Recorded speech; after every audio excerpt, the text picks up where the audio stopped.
Good morning. Welcome to Market Today by ECTRA Arulrajhan. Today is 10th May 2023. ஒவ்வொரு நாள் pre market இன்ஃபர்மேஷனை share பண்ணிக்கிறோம். இன்றைய தகவலை பார்க்கலாம். நேற்றுக்கு முடிஞ்ச அமெரிக்க சந்தை அப்படின்றது சற்று இறக்கத்துடன் முடிஞ்சிருக்கிறது. Dow Jones -0.17%, S&P 500 -0.46%, Nasdaq -0.63%.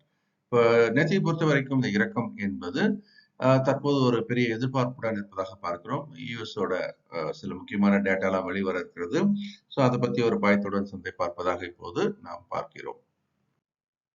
அதுக்கு அடுத்ததா ஏசியன் மார்க்கெட்ஸ் அப்படின்னு பார்க்கும்போது ஏறக்குறைய அமெரிக்க சந்தையில் என்ன நடக்குதோ அதை அப்படியே இங்க வந்து கேரி ஓவர் பண்ணியிருக்கிறத நம்ம பார்க்கிறோம். ஸோ எல்லா முக்கிய சந்தைகளும் ஜப்பானோட நிக்காயில ஆரம்பிச்சு ஹாங்காங், ஹாங்செங், சவுத் கொரியா காஸ்பி, சீன ஷங்காய், தாய்வான் எல்லாமே தற்போது இறங்கி வியாபாரமாகிறது. அதே சமயம் நம்முடைய சந்தை எச்எக்ஸ் நிஃப்டி அப்படின்றது இப்போ ஒரு மார்ஜினல் கேப் அப்பில் இருக்கிறது.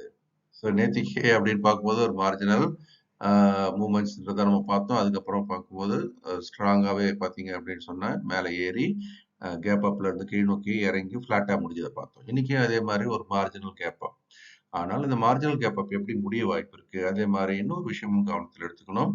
நாளைக்கு வந்து வீக்லி எக்ஸ்பைரி தானே இல்லையா? ஸோ அதை முன்னிட்டும் சந்தையானது தன்னை பொசிஷன் பண்ணிக்கும். முக்கியமாக ஆப்ஷன்ஸ் டேட்டாவை நம்ம பார்த்து அதை பற்றி தெரிஞ்சுக்கணும். ஓகே, ஸோ நிலவரம் என்னன்றதை தொடர்ந்து பார்க்கலாம். நிஃப்டியோட ரேஞ்ச் அப்படின்றது இப்போ 17,850 இருந்து மேலே வந்து 18,350 தான் ரெசிஸ்டன்ஸாக இருக்கிறது. இப்போ ஏற்கனவே பார்த்தீங்க அப்படின்னு சொன்னால் இந்த 18,350 அப்படின்றது மிக வலிமையான தரநிலையாக இருக்கிறது. ஒருவேளை இந்த வியாழக்கிழமை அதை நோக்கி அந்த மேல் எல்லையை தொடலாம், உடைக்கலாம் அப்படின்னு கூட ஒரு எதிர்பார்ப்பு இருக்கிறது.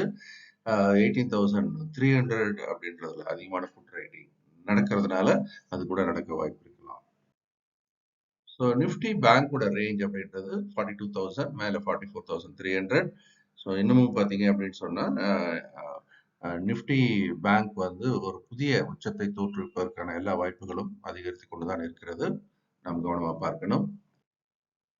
மேக்ரோ எக்கனாமிக்கல் ஃபேக்டர்ஸ் பார்க்கும்போது 10-year பாண்ட் ஈல்ட்ல பெரிய மாற்றம் இல்லை. 3.5, 3.51 டாலர் இண்டெக்ஸ் மட்டும் மார்ஜினலி கொஞ்சம் அப்பா இருக்குது. 101.57. பிரண்ட் குரூடும் பெரிய மாற்றம் இல்லை. அது $77 பர் பேரல் இருக்கிறது. கோல்டு மட்டும் ஒரு $10 கிட்ட கூடி இருக்கிறது. $2031 பெர் அவுன்ஸ் அப்படின்னு பார்க்குறோம். யூஎஸ்டி ஐஎன்ஆர் அப்படின்றது மட்டும் கொஞ்சம் என்ன இருக்கு, வலிமை கொண்டிருக்கிறது. இப்போ 82.04 என்ற நிலைமையில் இருக்கிறத பார்க்குறோம். ஏறக்குறைய ஒரு 24 பைசா வந்து வலிமை குன்றியதாக பார்க்குறோம். மேக்ரோ எக்கனாமிக் ஃபேக்டர்ஸை பொறுத்த வரைக்கும் பெரிய மாற்றம் இல்லை என்பதை நம்ம கவனத்தில் எடுத்துக்கணும். யூஎஸ் டேட்டான்னு சொல்லும்போது இப்போ இன்னைக்கு வருது சிபிஐ டேட்டா. இன்னைக்கு இரவு கன்சியூமர் பிரைஸ் இண்டெக்ஸ் டேட்டா வருது. இதை பொறுத்து தான் ஃபெட்டோட V1 இன்ட்ரெஸ்ட் ரேட்டை எல்லாரும் அனலைஸ் பண்ணுவாங்க. அதாவது சப்போஸ் சிபிஐ டேட்டா அப்படின்றது கூடியிருக்கு அப்படின்னு சொன்னா ஃபெட் வந்து இன்ட்ரெஸ்ட் ரேட்டை வந்து தொடர்ந்து இந்த வருடம் முழுக்க கூட்டுவதற்கான வாய்ப்பு அதிகமாக இருக்கு. இன்னும் லேபர் டேட்டாலாம் வெளியாக இருக்கிறது. ஆக யூஎஸ் பொறுத்த வரைக்கும் முக்கியமான எக்கனாமிக் டேட்டாஸ் இன்னைக்கு வர இருக்கு. இந்தியாவை பொறுத்த வரைக்கும் சில முக்கியமான செய்திகள் அப்படின்னு சொல்லும்போது நேற்றுக்கு ஃபின் நிஃப்டி எக்ஸ்பயர் இருந்தது. அப்போ அதுல பொசிஷன் வச்சுப்பாங்க இல்லையா?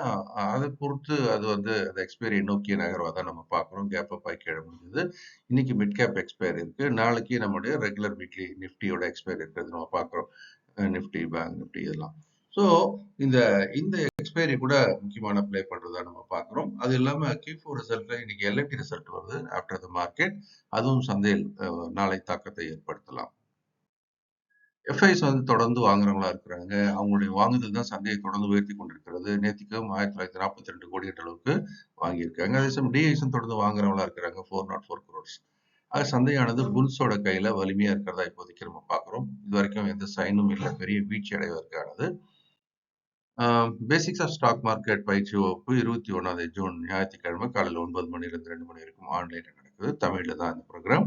ஸோ இந்த ஃபினான்ஷியல் எஜுகேஷன் அப்படின்ற பாயிண்ட் ஆஃப் வியூல நீங்கள் உங்கள் நண்பர்கள் எல்லாருமே இணையுங்கள். ஸோ மார்க்கெட்ல சக்சஸ்ஃபுல்லா இருக்கணும் அப்படின்னு சொல்லும்போது எப்படி உங்களுடைய வெல்த் கிரியேஷன் பண்ணணும்னா எந்தெந்த கம்பெனி எப்போ வாங்கி எப்போ விற்கணும் இல்லையா? அதுக்காக அதை ஹெல்ப் பண்றதுக்காக உங்களுக்கு ஒரு வசதி ஒன்று இப்போது ஏற்பாடு பண்ணப்படுகிறது. நீங்க ஒரு டெக்னிக்கல் போர்ட்ஃபோலியோவை கிரியேட் பண்ணலாம். நிஃப்டி 50ல இருந்து அந்த நிஃப்டி 50ல எப்போ என்ட்ரி பண்ணலாம், எக்ஸிட் பண்ணலாம் அப்படின்றத உங்களுக்கு நாங்கள் சப்போர்ட் பண்ணுவோம். ஸோ அதே மாதிரி ஒரு ஸ்பெஷல் ஆஃபர் பிரைஸ் இப்போ இருக்குது. 10 நிறுவனங்கள், ஒரு நிறுவனத்துக்கு 499, 10க்கு 4990, 3 மாசத்துக்கு. ஆனா இப்போ 90% டிஸ்கவுண்ட்ல வெறும் ரூ. 499 10 நிறுவனத்துக்கான போர்ட்ஃபோலியோ நீங்கள் உருவாக்கலாம். இது வந்து ஷார்ட் பீரியட் தான் இருக்குது, உபயோகம் பண்ணிக்கோங்க. ஸோ ஃபியூச்சர்ஸ் நிஃப்டியை லைவா ஒவ்வொரு நாளும் 11 மணிக்கு நம்ம எக்ட்ரா டிவி தமிழ் சேனல்ல போடுறோம். அன்னைக்கு லாபம் பண்ணுவதற்கான வாய்ப்புகள் அடையாளம் காணப்படுகிறது. கேண்டில் ஃபார்மேஷன் அப்படின்னு பார்க்கும்போது நேத்திக்கு வந்து ஒரு சின்னதா ஒரு ஸ்பின்னிங் டாப் ஃபார்ம் ஆயிருக்கு. இதுல கவனிக்க வேண்டிய விஷயம் என்ன அப்படின்னா, ஒரு பெரிய ஒரு பச்சை கலர் கேண்டில் புல் கேண்டிலுக்கு அப்புறம் இது வந்திருக்கிறது. நிலைமை எல்லாம் சாதகமா இருந்தா அதுக்கு அடுத்ததா ஒரு பெரிய புல் கேண்டில் வருவதற்கான வாய்ப்பு உண்டு. மோசமா இருந்ததுன்னா ரெட் கலர் கேண்டில் நீளமா வர்றதுக்கான வாய்ப்பு உண்டு. ஆக ஒரு பெரிய கேண்டில், ஒரு பெரிய நகர்வுக்காக இப்போ நம்ம காத்திருக்கிறோம். அது வந்து மேல் நோக்கியா கீழ் நோக்கியா அப்படின்றது இன்னைக்கு நாளைக்கு தெரிஞ்சிடும். பெரும்பாலும் எஃப்ஐஸ் பையிங் சைடில் இருக்கிறதுனால அது மேல் நோக்கி வருவதற்கான வாய்ப்பு மிக அதிகம். இந்த வீடியோ உங்களுக்கு பிடிச்சிருக்கும் நம்புறேன். லைக் பண்ணுங்க, ஷேர் பண்ணுங்க, உங்களுடைய கமெண்ட்ஸையும் கீழே போடுங்க. இந்த நாளும் இனிமையான நாளாக இருக்க என்னுடைய மனமார்ந்த வாழ்த்துக்கள்.